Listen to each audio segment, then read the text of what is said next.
మనం నివసించే భూమికి సహజమైనటువంటి ఉపగ్రహం చంద్రుడు.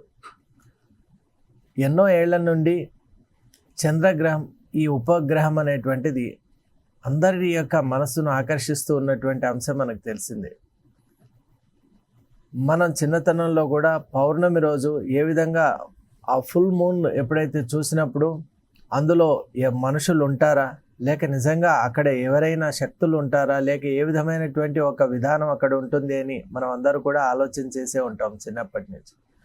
మరి ఇదే ఆలోచన శాస్త్రవేత్తలు ఎప్పుడైతే చేశారో వాళ్ళు కూడా దీనిపై ప్రత్యేకమైనటువంటి విశిష్ట అధ్యయనాన్ని వాళ్ళు కూడా చేయటం జరిగింది. ఆ అధ్యయనంలో భాగంగానే మనం 1969 జూలైలో ఒక అద్భుతం జరిగింది. అంటే ఫస్ట్ అక్కడ హ్యూమన్ బీయింగ్స్ చంద్రునిపై కాలు మోపడం అనేటువంటిది. ఆ టీం కూడా చాలా ముఖ్యం. ఈనాటికి కూడా వాళ్ళందరినీ మనం తలుచుకుంటూ ఉంటాం. Neel Armstrong, Edwin Aldrin, Michael Collins, ఈ ముగ్గురి బృందం అపోలో 11 అనేటువంటి ఒక మిషన్లో వెళ్ళారు వాళ్ళు అక్కడ. దాంట్లో the first person to land on the moon was Neel Armstrong, followed by Edwin Aldrin.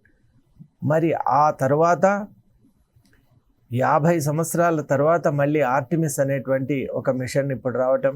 ఆ తర్వాత ఇప్పుడు యుఎస్ మరీ కొత్తగా చంద్రునిపై ఒక స్థావరాన్ని ఏర్పాటు చేయాలి, మానవ నివాస యోగ్యమైనటువంటి ఒక స్థావరం అక్కడ ఉండాలి అనేటువంటి ఒక పెద్ద యజ్ఞంగా మనం చెప్పొచ్చు. ఒక అతిపెద్ద ప్రాజెక్టుగా తీసుకునింది.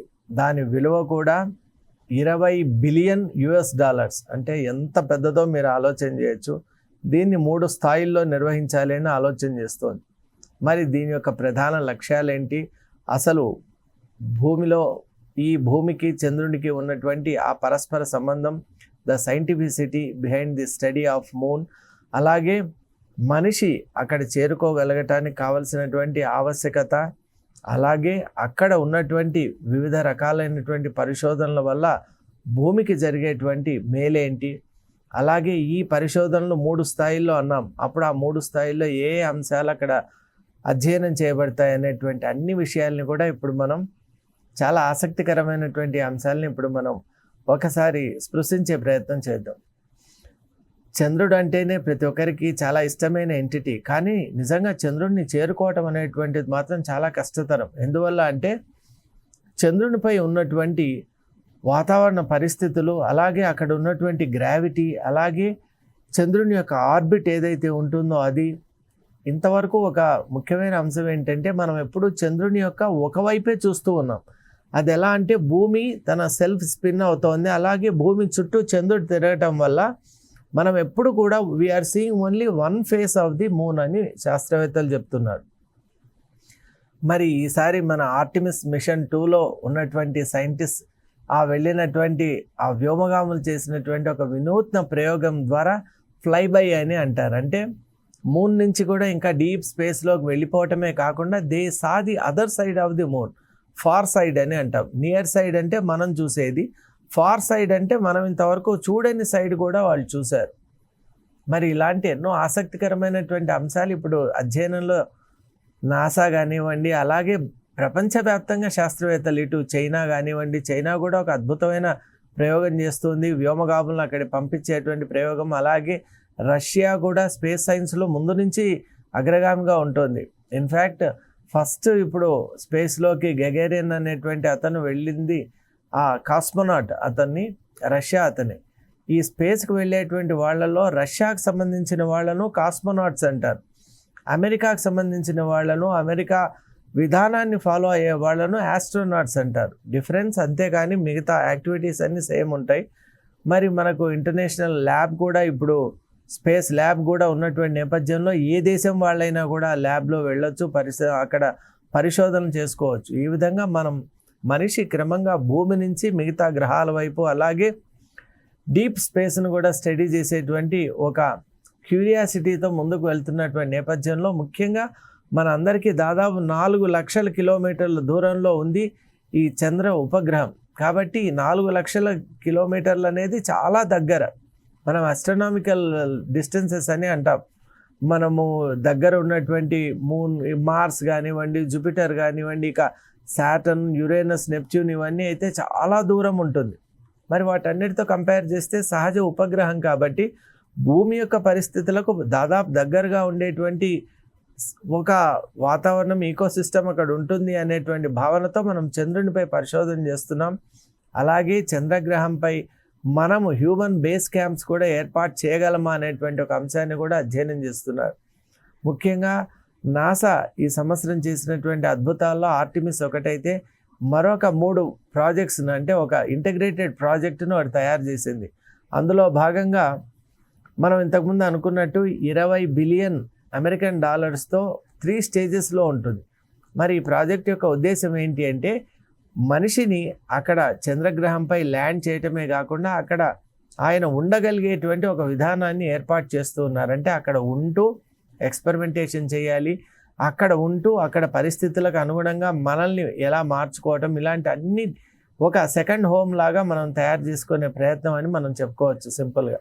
మరి ఆ ప్రయత్నంలో 3 స్టేజ్లు అన్నాం కదా. మొదటి స్టేజ్లో మనం చూసినట్టయితే ఎండ్యూరెన్స్ ల్యాండర్ ద్వారా నాసా అక్కడ ఏం ప్లాన్ చేస్తుందంటే చంద్రుని యొక్క ఉపరితలం, అంటే సర్ఫేస్ ఆఫ్ ది మూన్ను స్టడీ చేసే ప్రయత్నం.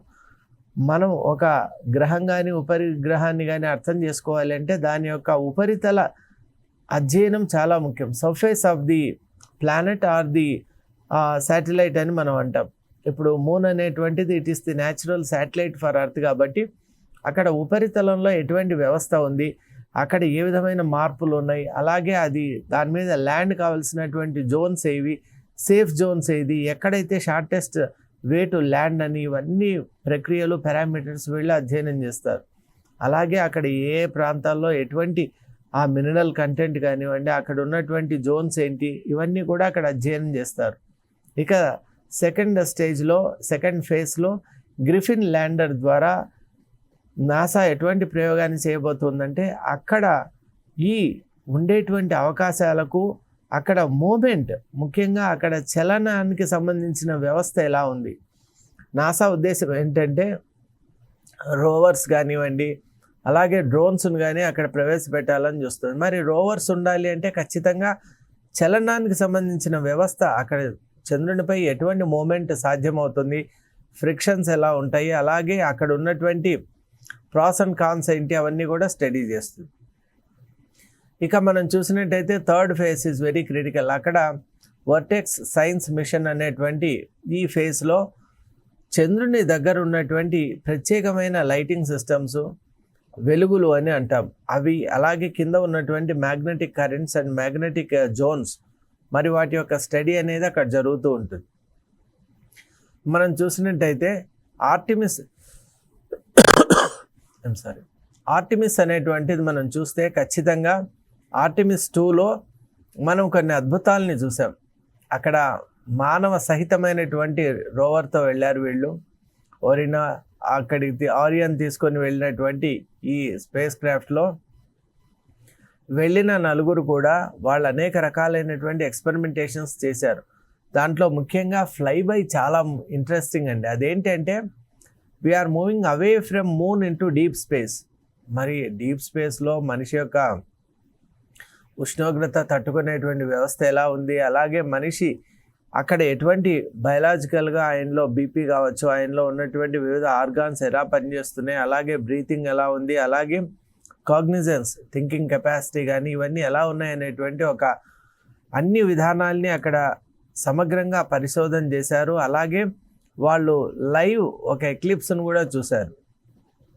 మరీ ముఖ్యంగా ఈ ఫ్లైబైలో ఎప్పుడైతే అర్త్కు సంబంధించిన కాంటాక్ట్స్ పూర్తిగా ఒక 40 minute టైం వెళ్ళిపోయిందో ఆ టైంలో కూడా వాళ్ళు ఏమాత్రం వాళ్ళు ఒక స్టడీ మైండ్తోనే ఉంటూ ఎక్స్పెరిమెంటేషన్స్ చేయడమే కాక అద్భుతమైనటువంటి కొన్ని మనకు ఫోటోగ్రాఫ్స్ను కూడా మనకు భూమికి పంపించారు.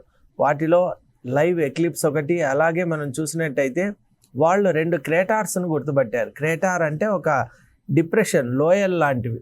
మరి చంద్రునికి అటువైపు మనం ఎప్పుడూ చూడలేదు కాబట్టి అటువైపు 2 లోయల్ను వాళ్ళు చూశారు. వాటికి పేర్లు కూడా, ఒకటి ఇంటెగ్రిటీ, అంటే వాళ్ళ యొక్క స్పేస్ క్రాఫ్ట్కి ఉన్నటువంటి దాని పేరే ఇంటెగ్రిటీ కాబట్టి దాన్ని పెట్టారు. రెండో దాని పేరు కూడా వాళ్ళు ఈ విధమైనటువంటి ఆ క్యాప్టెన్ యొక్క మిస్సెస్ పేరు కూడా అక్కడ ఉండేటట్టు వాళ్ళు ఆ నేమింగ్ కూడా చేశారు. అంటే దీని ద్వారా మనం ఏం తెలుసుకోవాలి అంటే చంద్రుడిని మనం ఎంత అధ్యయనం చేస్తామో దానివల్ల మన భూమికి కూడా అంత ఉపయోగాలు ఉన్నాయి. మరి దాని ఉపయోగం ఏంటి అంటే, అర్త్ నుంచి ఏర్పడినటువంటి ఒక మినిస్క్యూల్ పార్టే చంద్రుడు. కాబట్టి అర్త్ గురించి మనం స్టడీ చేయాలి అంటే ఇప్పుడు ఒరిజినల్ కంటెంట్ లేదు. ఎందువల్ల అంటే అస్టరాయిడ్స్ కానివ్వండి, ఇలా రకరకాల ప్రభావాల వల్ల భూమి యొక్క కంపోజిషన్ కూడా మారుతోంది. కానీ చంద్రునిపై అటువంటి విధానం తక్కువ కాబట్టి అక్కడ ఈనాటికి కూడా మనం చూసినట్టయితే అక్కడ ఉన్నటువంటి ఒరిజినల్ కంటెంట్ ద్వారా భూమి యొక్క చరిత్రను మనం తెలుసుకోవచ్చు. అలాగే చంద్రుడు అనేటువంటిది it is the best platform for studying deep space. ఆ డీప్ స్పేస్లో ఉన్నటువంటి విధానాన్ని, అలాగే ముఖ్యంగా మన చుట్టుపక్కల ఉన్నటువంటి ప్లానెట్స్ మార్స్, జూపిటర్, అలాగే బియాండ్ దీస్ ప్లానెట్స్ మనం కనుక బియాండ్ సోలార్ సిస్టమ్ స్టడీ చేయాలంటే కూడా మనం మిల్కీవే కానివ్వండి, మిల్కీవే అండ్ అదర్ గెలాక్సీస్ను, ఆండ్రోమెడా గ్యాలక్సీ ఇలా స్టడీ చేయాలి అంటే moon is the best place. అందుకు ఒక రకంగా చెప్పాలి అంటే ఇప్పుడు మనం అక్కడ స్థావరం ఏర్పరచుకోవడం అంటే it is to study our own planet. మన భూమి గురించి అధ్యయనం చేయటం, అర్త్ హిస్టరీని, ఎవల్యూషన్ను తెలుసుకోవటమే కాకుండా మొత్తము ఈ యొక్క యూనివర్స్ను మనం స్టడీ చేయడానికి, అబ్జర్వ్ చేయడానికి ఒక బెస్ట్ ప్లాట్ఫామ్. ఇంకోటి అక్కడ రేడియో వేవ్స్ అనేటువంటివి తక్కువ కాబట్టి ఇంటర్ఫియరెన్స్ తక్కువ, గ్రావిటీ తక్కువ. అలాగే it is called sea of tranquillity. అసలు సౌండ్ అనేటువంటిది ఉండదు కాబట్టి ఆ నిశ్శబ్ద వాతావరణంలో మనం అధ్యయనానికి చాలా చక్కగా ఉంటుందని గుర్తుపట్టారు. ఇక ఇంకొక కమర్షియల్ ఆస్పెక్ట్లో కూడా మనం చూసినట్టయితే రేర్ ఎర్త్ మినరల్స్ ఏవైతే ఉన్నాయో అవి అక్కడ కూడా ఉన్నాయి. రేర్ మూన్ మినరల్స్ ఉంటాయి. మరి ఆ రేర్ మూన్ మినరల్స్ని కూడా మనం ఎక్స్ప్లాయిట్ చేసేటువంటి ఒక అవకాశం ఉందని కూడా శాస్త్రవేత్తలు చెప్తున్నారు.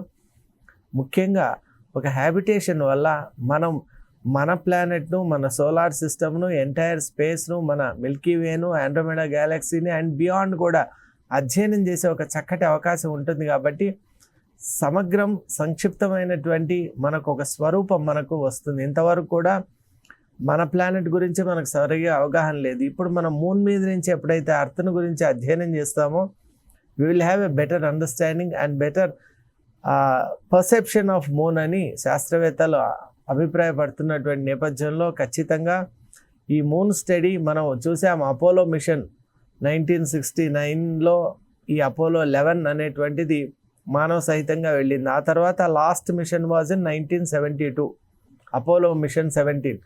ఆ తర్వాత 50 సంవత్సరాల తర్వాత ఇప్పుడు ఆర్టిమిస్ మిషన్ అనేటువంటిది చేపట్టారు నాసా. ఆర్టిమిస్ మిషన్ 1లో అన్మాన్డ్గా వెళ్ళింది, అక్కడ మనుషులు వెళ్ళలేదు. ఆర్టిమిస్ మిషన్ 2లో 4 వెళ్ళారు. అంటే 3 అమెరికన్స్, 1 కెనడియన్, 4 కలిసి వెళ్ళారు. కానీ వాళ్ళు అక్కడ ల్యాండ్ కాలేదు.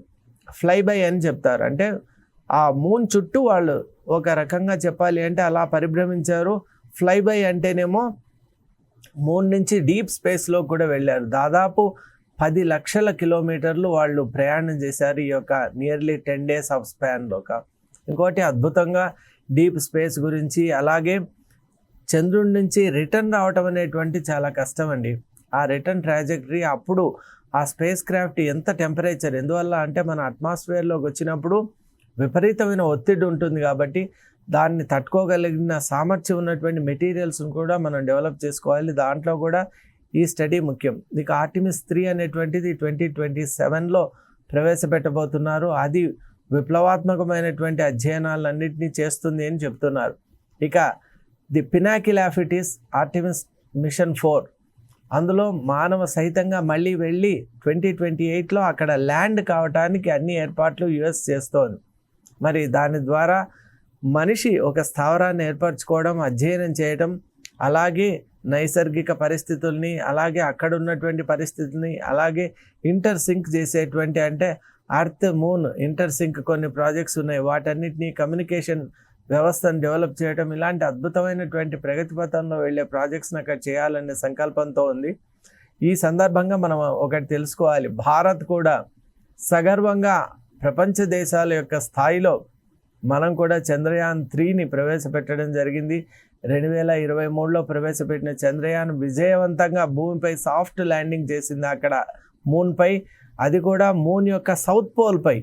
ఇంతవరకు ఎవ్వరు కూడా వెళ్ళినటువంటి destination south pole of the మూన్పై భారత్కు చెందినటువంటి విక్రమ్ అండ్ ప్రజ్ఞాన్ ఆ రోవర్స్ రెండు కూడా అక్కడ ల్యాండ్ అయినాయి. అలాగే ల్యాండ్ కావడమే కాకుండా ఎక్స్పెరిమెంటేషన్ కావాల్సిన డేటాను అక్కడ ఉన్నటువంటి శాంపుల్స్ కూడా తీసుకొని రావడం అనేటువంటిది చాలా ఇస్రో చేపట్టినటువంటి ప్రాజెక్ట్స్లో తలమానికమైంది ఈ యొక్క చంద్రయాన్ ప్రాజెక్ట్. అలాగే మనకు సూర్యయాన్ అలాగే గగన్యాన్ ప్రాజెక్ట్స్ కూడా ఉన్నాయి. కాబట్టి భారత్ కూడా అన్ని దేశాలతో సరి సమానంగా ఈ యొక్క స్పేస్ రీసెర్చ్లో ముందుకు వెళ్తూ ఉంది అనేది నిజంగా మనందరికి గర్వకారణం.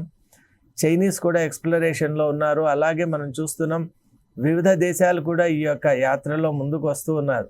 లక్ష్యం అలాగే వీళ్ళందరి యొక్క టార్గెట్ ఒకటే, ఒక సొఫిస్టికేటెడ్ హ్యాబిటేషన్ మూన్పై ఉండాలి, ఒక అధ్యయన కేంద్రం ఉండాలి. దాని ద్వారా మన ఇప్పుడు యాక్చువల్గా భూమిపైన సీజన్స్ కలగటానికి, భూమిపైన ఉన్నటువంటి ఆ టిల్ట్ని మెయింటైన్ చేయడానికి ముఖ్యం ఉపగ్రహమైనటువంటి మూనే. కాబట్టి దాని యొక్క ఆవశ్యకతను కూడా గుర్తిస్తూ మూన్ నుంచి అర్త్ను స్టడీ చేసి తద్వారా ఇక్కడ భూమిపై కూడా అద్భుతమైన ప్రగతిని మనం సాధించాలి అనేటువంటి ఒక విశ్వాసంతో శాస్త్రవేత్తలు ఉన్నారు. అలాగే ఇంతకుముందు అనుకున్నట్టు డీప్ స్పేస్ ఎక్స్ప్లోరేషన్లో కూడా మనకు the formation of the universe, అసలు బిగ్ బ్యాంగ్ థియరీ మనం అందరు చదివే ఉంటాం కాబట్టి బిగ్ బ్యాంగ్ థియరీ యొక్క ఫార్మేషన్, అలాగే తర్వాత the formation of the universe మనం చూసాం.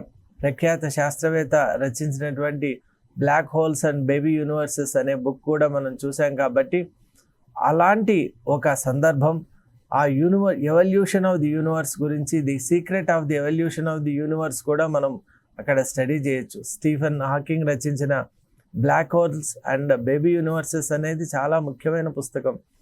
అందులో బ్లాక్ హోల్స్ గురించి, వైట్ డ్వార్ఫ్స్ గురించి, అలాగే మనం చూసినట్టయితే ది బిగ్ బ్యాంగ్ తర్వాత జరిగిన ఎఫెక్ట్స్ అనేవి కూడా ఉన్నాయి. కాబట్టి ఇవన్నీ చదవాలి, ఇవన్నీ అధ్యయనం చేయాలి. ఇవన్నిటి గురించి తెలుసుకోవాలి అంటే భూమి నుంచి నియరెస్ట్గా ఉన్నటువంటి స్థావరం మూన్. కాబట్టి మనం అక్కడ ఒక రీసెర్చ్ సెంటర్ ఏర్పాటు చేసుకుంటే మన యూనివర్స్ యొక్క ఫార్మేషన్లో దాగి ఉన్నటువంటి రహస్యాలను కూడా మనం ఛేదించగలమన్న నమ్మకం ఈ ఎక్స్పెరిమెంట్స్ వల్ల, ఇప్పుడు జరుగుతున్నటువంటి ప్రక్రియల వల్ల రోజు రోజుకు దృఢపడుతోంది.